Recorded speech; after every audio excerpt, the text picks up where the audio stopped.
Maka Rasulullah SAW menjawab, mas'ulu anha bi'a'lama minas sa'il.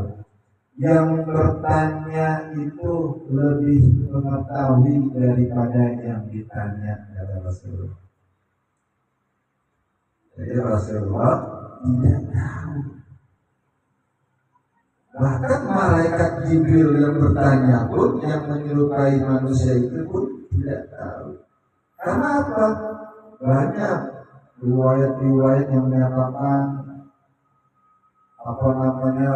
orang-orang khurafat itu kiamat di tahun 2000 berapa kemarin itu 2012 lewat diundur adanya kiamat. Ada lagi yang menyatakan hari kiamat nanti datangnya hari Jumat. Wah, itu kan datangnya hari Jumat, alhamdulillah itu. Karena kita malamnya habis ngaji,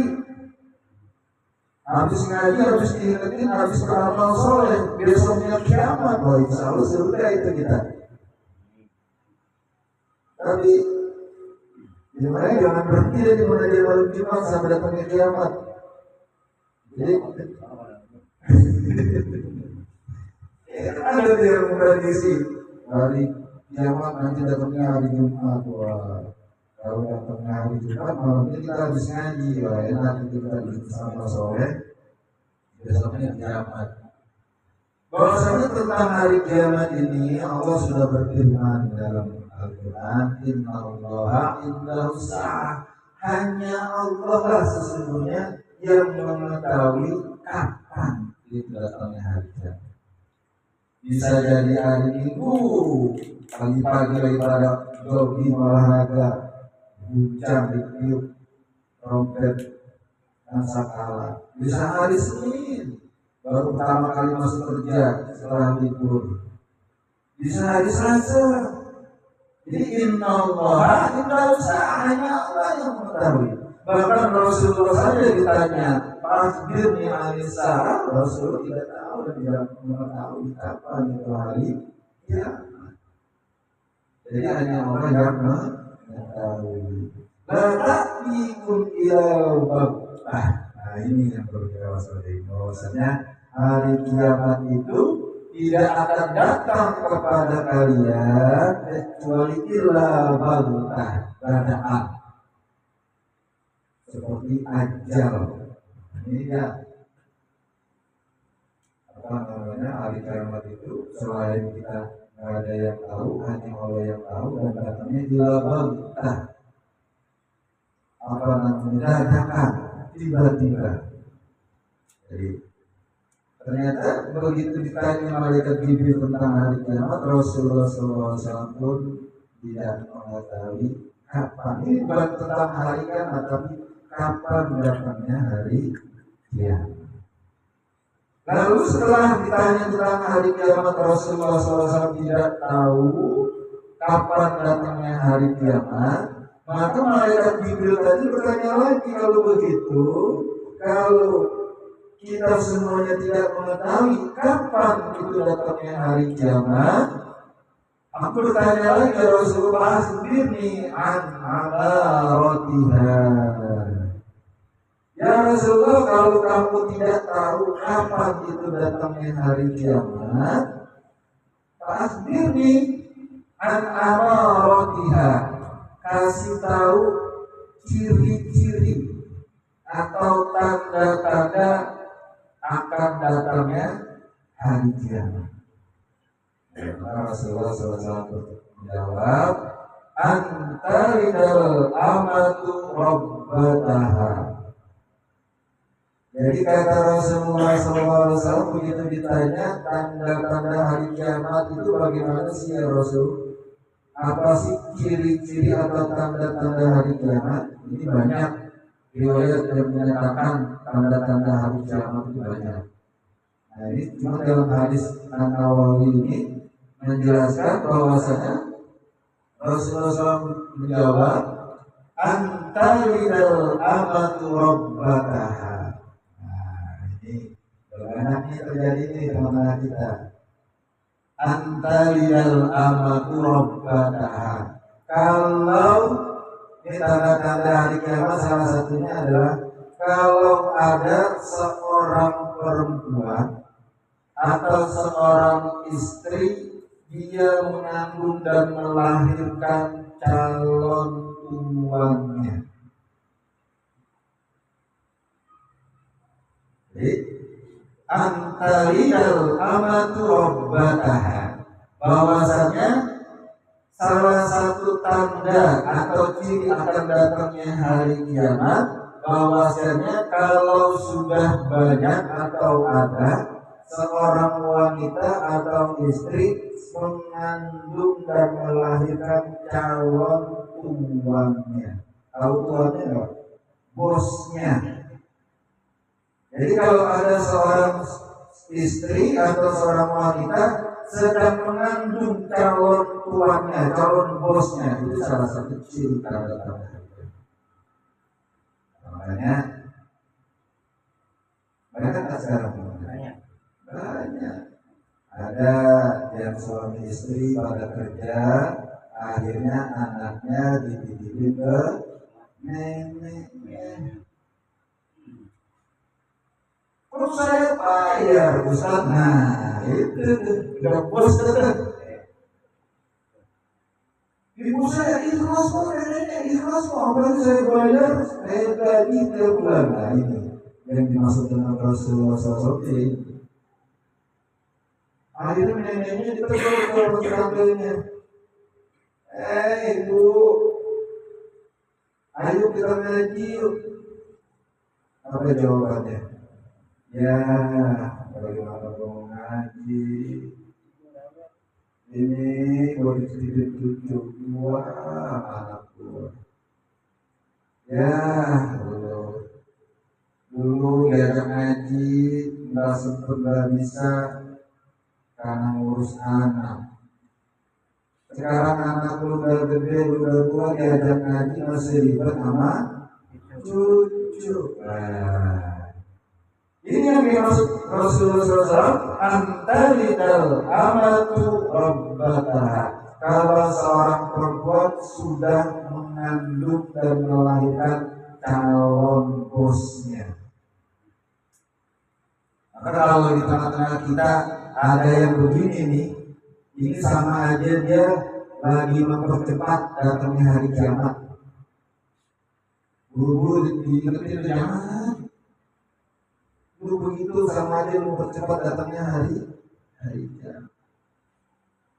Giliran anaknya kagak bisa ngapa-ngapain, nggak bisa baca, nggak bisa nulis, nggak bisa ngitung, yang disalahin neneknya. Oh, nenek lu harus menggah, padahal gue udah bagi duit.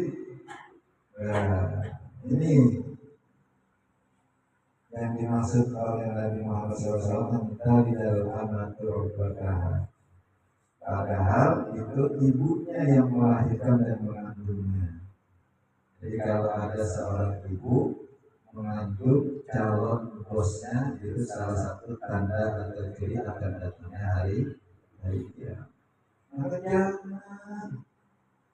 jangan kau jadikan orang tua budak.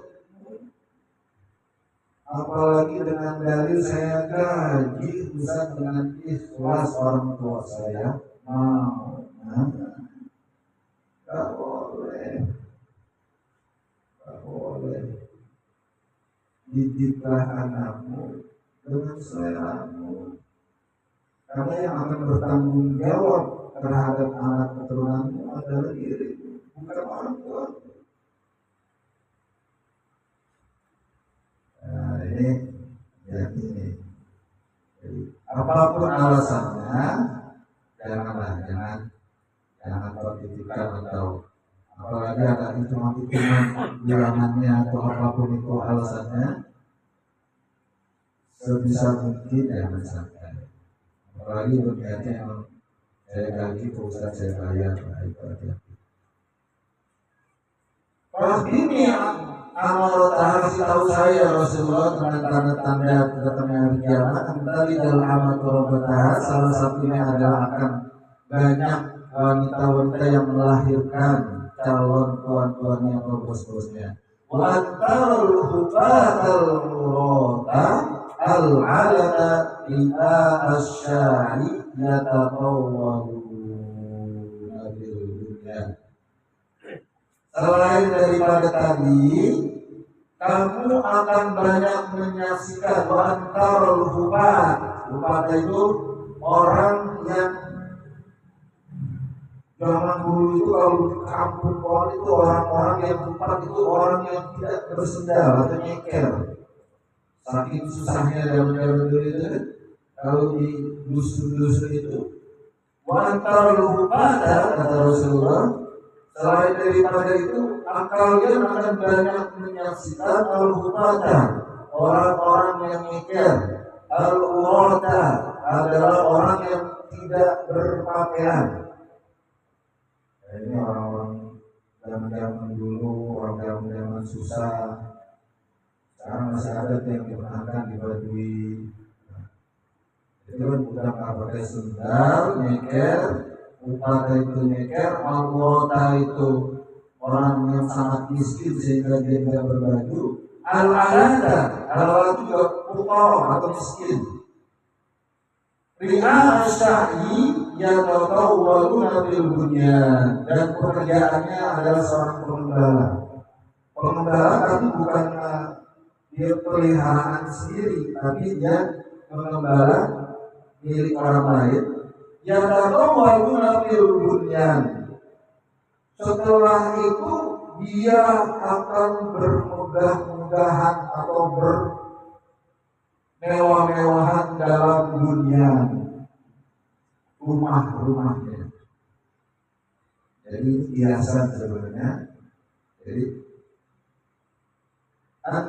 wa antarul ubata al-quratal 'aliyah bi asyahi yatatawwaluna bil bunyan. Bahwasanya kalian selain daripada yang tadi banyak wanita-wanita yang akan mengandung calon-calon bosnya, tanda-tanda kiamat juga salah satunya adalah antarul ubata. Kalian akan banyak menyaksikan yang kalian yang orang yang tertinggal, paling dusun, paling desa, ketinggalan ya.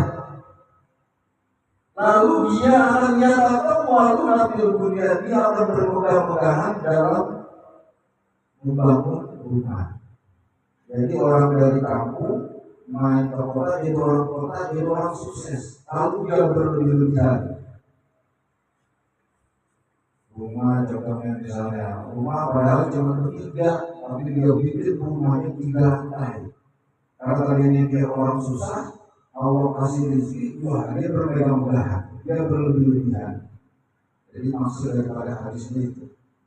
Atau ini biasa bahwasanya banyak orang yang diposisikan dalam posisi apapun itu, tapi tidak dalam kadar kemampuan.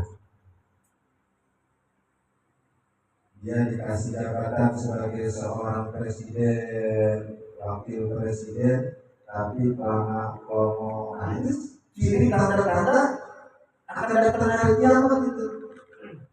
Kalau kita sudah mendapatkan seorang pemimpin yang tidak mempunyai kapasitas. Bagaimana Pak Wakil Presiden biar rakyatnya sejahtera? Jangan berboros-boros. Ini hati-hati nih. Sekarang kita sudah rasakan itu kalau ada seorang pemimpin yang tidak mempunyai kapasitas, atau ada seorang alim, seorang kiai, seorang ustaz yang dia sendiri tidak punya latar belakang pendidikan agama, banyak masalahnya, banyak. Yang ngajinya di YouTube, belajar Qurannya di YouTube, baru kibang-kibang 3 kali 4 kali duduk di majlis taklim karena dia punya keberanian jadi ustaz, dipanggil ustaz. Nah ini kalau sudah ada yang begini, nah ini sama saja itu sedang mempercepat datangnya hari kiamat. Jadi kalau sama orang yang berumah tangga, sekarang rumah tangga itu tidak hanya dia mampu dalam hal ekonomi, tapi yang paling utama adalah dia harus belajar atau menguasai dan mampu juga dalam ilmu rumah tangga. Jadi dalam segi hal banyak yang tidak dalam makomnya, yang seharusnya dia bukan sebagai seorang pemimpin, tapi dia sudah dijadikan seorang pemimpin. Apalagi pemimpin sebuah negara yang besar itu, masya Allah, tidak asal ya bapaknya presiden lalu jadi presiden, harus punya kemampuan. Nah, ini salah satu tanda-tanda akan datangnya hari kiamat. Kita sudah rasakan belum itu? Kita sudah lihat kan? Banyak ibu-ibu perempuan yang sudah mengandung calon bos-bosnya, banyak pemimpin-pemimpin yang tidak punya kapasitas. Nah, artinya sekarang tanda-tanda yang dicantumkan dalam hadis yang ketiga dalam kitab Al-Bari ini sudah dimunculkan. Jadi ya, coba dulu dengan takwa, berkalah sebanyak-banyaknya dalam ketaatan kepada Allah. Inna kala tadri zajanna leilun al-kadisu al-rajri. Itu kata dalam hadis lain. Maka setelah itu suman tolako pada bisa marian. Maka setelah Rasulullah SAW masih tahu, ditanya tentang hari kiamat, saya belum dibilang Rasulullah, saya nggak tahu. Maka ditanya lagi, akhirnya amil amarotnya, kalau begitu kasih bocoran dah sama kita apa tanda-tanda datangnya hari kiamat.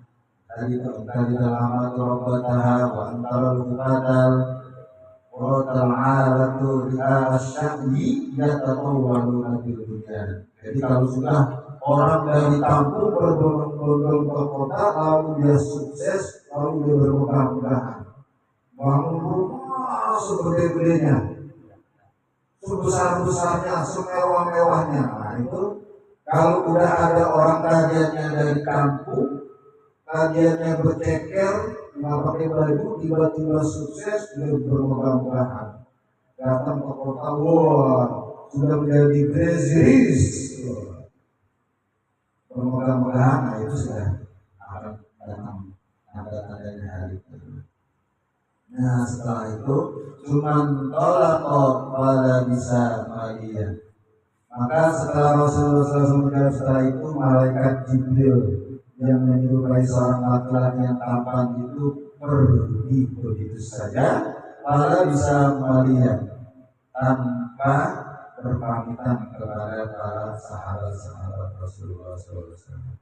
Maka Rasulullah SAW malu berkata, ya Umar, atadri manisail.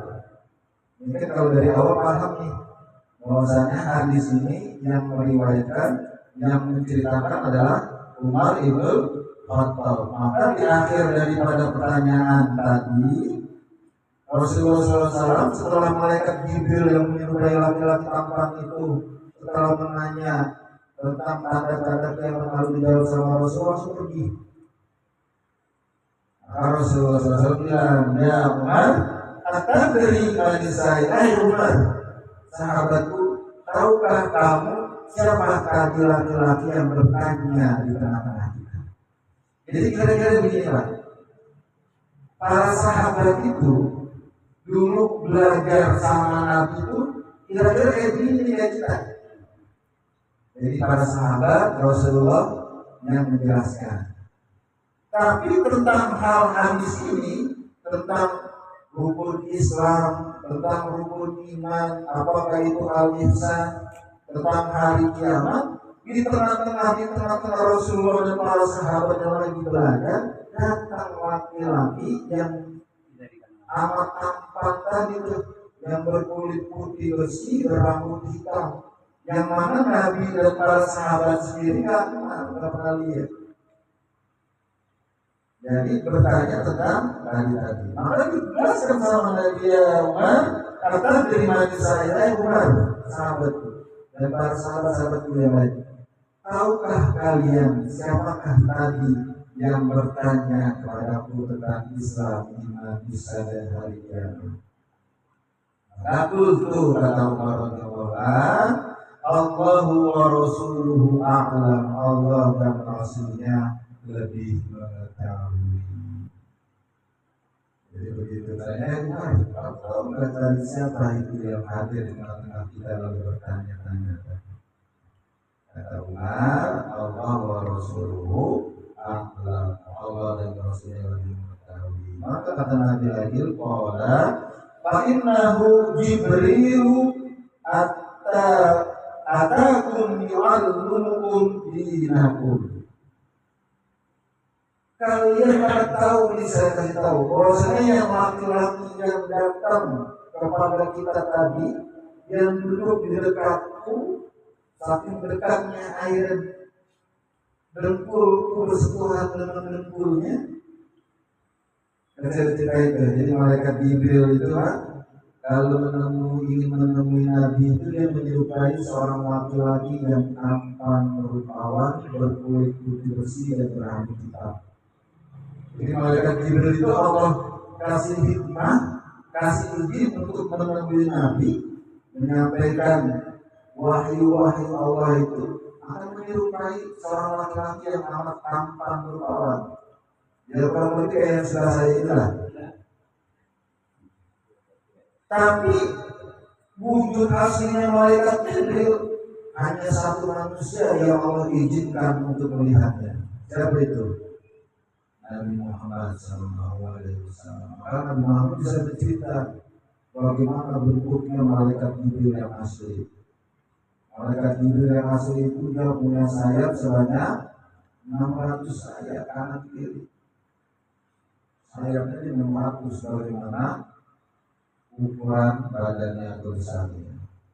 Maka Rasulullah SAW Jibril atakum yu'allimukum dinakum. Bahwasanya yang datang di tengah-tengah kita tadi lalu bertanya-tanya tentang Islam, iman, ihsan kepadaku, dia adalah malaikat Jibril alaihissalam.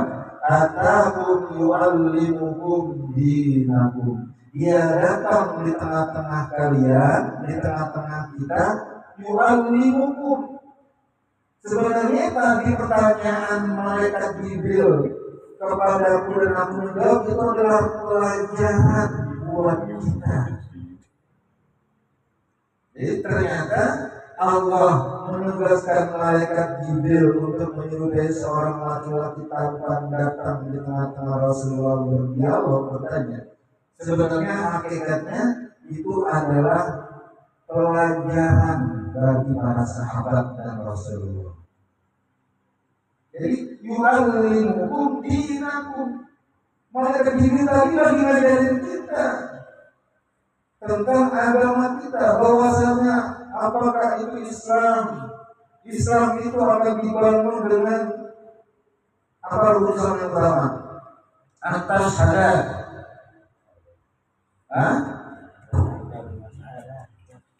Bersyahadat, waqimus shalah, dirikan salat,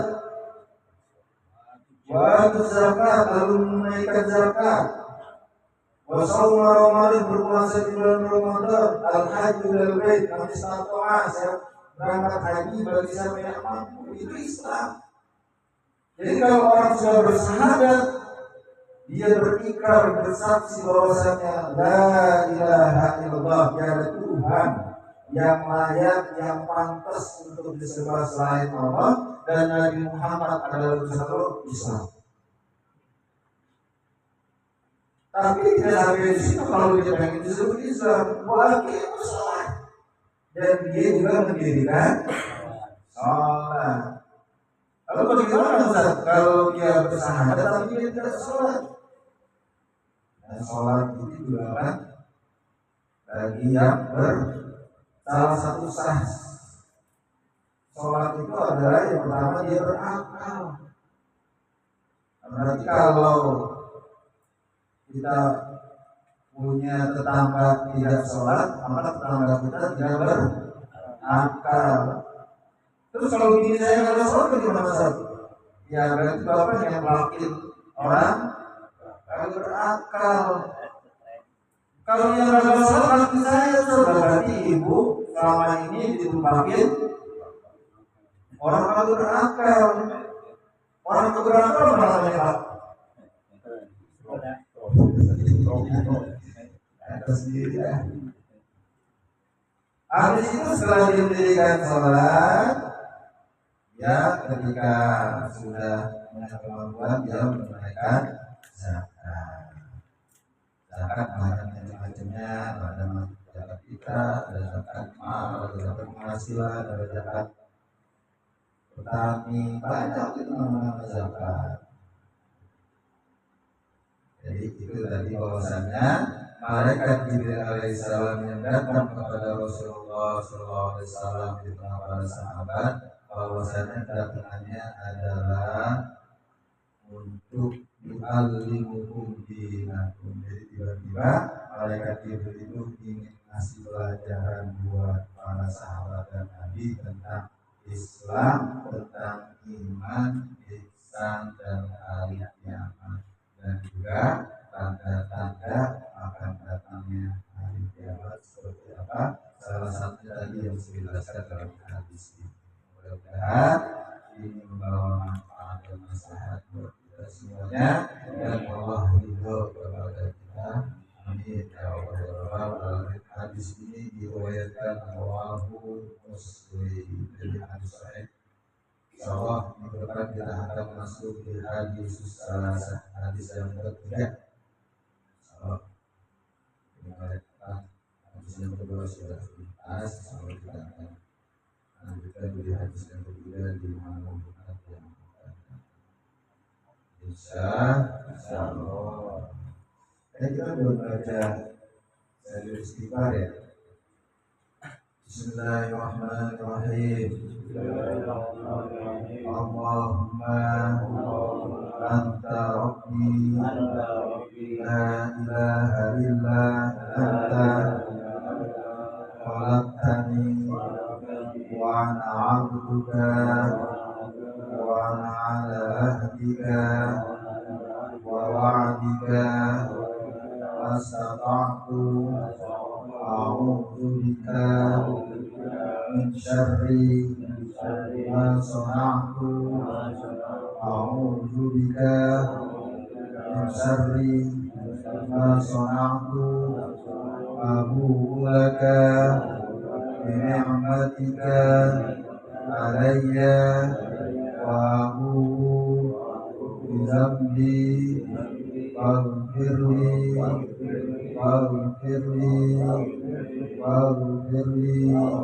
fa'innahu la yaghfiru dzunuba illa anta.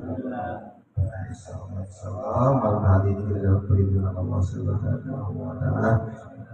Demikianlah pelajaran kita, mudah-mudahan Allah meridhai kita semuanya dan bermanfaat buat kita. Mari kita tutup pelajaran kita pada malam hari ini dengan kita bermunajat kepada Allah Subhanahu wa taala dengan membacakan suratul Fatihah, dan kita niatkan Fatihah ini pertama kita hadiahkan untuk semua ahli kubur kita. Semoga dengan Fatihah yang kita baca ini semua ahli kubur kita mendapatkan ampunan daripada Allah Subhanahu wa taala. Allah terima iman Islamnya, Allah terima amal ibadahnya, Allah lapangkan luaskan alam kuburnya, dan Allah jadikan alam kuburnya taman-taman surga hingga yaumil qiyamah. Dan juga dengan suratul Fatihah ini kita mohon kepada Allah Subhanahu wa taala untuk kita, istri kita, orang tua kita, mertua kita, anak, mantu, cucu, semua keluarga kita yang masih hidup. Mudah-mudahan Allah berikan kita semuanya kesehatan jasmani dan rohani, kesehatan badan, Allah jauh kita dari segala penyakit zahir maupun batin, dan Allah karunia kita kebahagiaan hidup dunia dan akhirat. Dan juga dalam satu hal yang kita mohon pada Allah Subhanahu wa taala untuk anak-anak kita, keturunan-keturunan kita yang masih sekolah, yang kuliah, yang bekerja maupun sudah berumah tangga. Semoga Allah jadikan semua anak keturunan kita hamba-hamba Allah yang soleh dan solehah. Allah jaga, Allah bimbing, Allah pelihara mereka selalu jalan yang Allah ridhai. Allah karunia mereka ilmu yang bermanfaat bagi dirinya, kedua orang tuanya, dunia dan akhirat. Allah perbagus akhlak anak keturunan kita. Allah lembutkan hati anak keturunan kita, dan Allah angkat, Allah tinggikan derajat anak keturunan kita dunia dan akhirat. Allah permudah dan Allah berkahi semua usaha dan pekerjaan kita. Allah berikan kita rezeki yang banyak, yang halal, berkah, berkah ibadah kepada Allah Subhanahu wa Ta'ala. Apabila di antara kita, keluarga kita, orang tua kita, ibu tua kita, anak turunan kita ada yang kurang sehat, apapun itu penyakitnya, semoga Allah angkat dan Allah jauhi penyakitnya. Allah berikan kesehatan dan kesembuhan seperti sedia kala, sehingga bisa beribadah kepada Allah dengan sebaik-baiknya. Segala hajat kita, segala kebutuhan kita, segala kesulitan kita, semoga Allah berikan jalan keluar dari setiap permasalahan kesulitan kita. Allah penuhi dan Allah ijabah, Allah kabul segala doa-doa kita. Allah hazinya di barakatul bisiru di syafaat Rasulullah Muhammad sallallahu alaihi wasallam. Al-Fatihah. A'udzubillahi minasyaitonir rajim. Bismillahirrahmanirrahim. Alhamdulillahi rabbil alamin. Arrahmanir rahim. Maliki yaumiddin. Iyyaka na'budu wa iyyaka nasta'in. Ihdinas siratal mustaqim. Siratal ladzina an'amta 'alaihim ghairil maghdubi 'alaihim waladdallin.